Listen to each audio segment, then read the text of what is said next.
Assalomu alaykum aziz kuzatuvchilar. Bugun sizlar bilan uy bekalarining oshxonadagi haqiqiy yordamchisiga aylangan Beston 73KF 07 BSH elektr pechining qaysi rejimida nimalarni pishirish mumkinligini ko'rib chiqamiz. Birinchisi konveksiya rejimi. Bu an'anaviy pishiriqlar rejimi. Pechni 15 daqiqa qizdirib olamiz. 3-qavatda 200 darajada 1 kg parranda go'shti 65-75 daqiqa, mol go'shti esa 75 daqiqa davomida pishadi. Shirinliklar 180 gradusda pishadi, pechenyelar 20 daqiqada, mevali piroglar esa 35 daqiqada tayyor bo'ladi.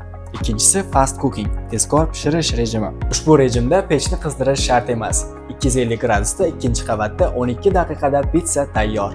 Sabzavotli piroglar 220 gradusda 35 daqiqada pishadi. Butun tovuq uchun esa aynan shu gradusda 70 daqiqa yetarli. Uchinchisi grill rejimi, yuqori haroratda qovurish uchun. Ushbu rejimda pechni 5 daqiqa qizdirib olamiz.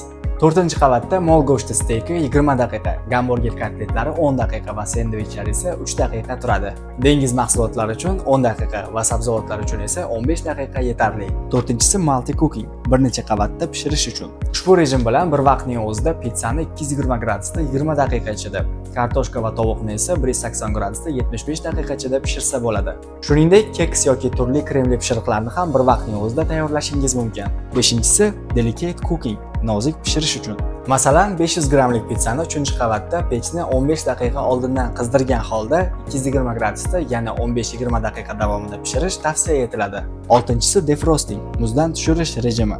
Bunda faqat ventilyator aylanadi, issiqliksiz mahsulotning sifati va vitaminlarini saqlab, tabiiy ravishda eritib beradi. Agar mahsulotimizning to'liq obzorini ko'rmoqchi bo'lsangiz, Instagram sahifamizda ham bu haqida video bor. Beston, oilangiz eng yaxshisiga munosib.